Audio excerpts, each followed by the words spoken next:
दृष्टिः प्रहृष्टकमलोदरदीप्तिरिष्टा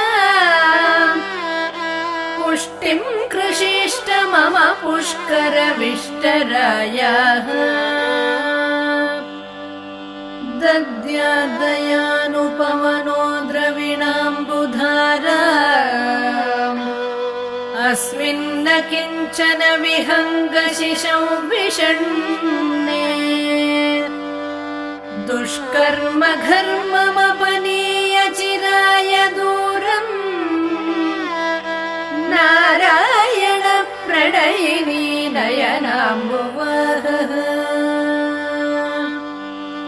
गीर्देवतेति गरुडध्वज सुन्दरीति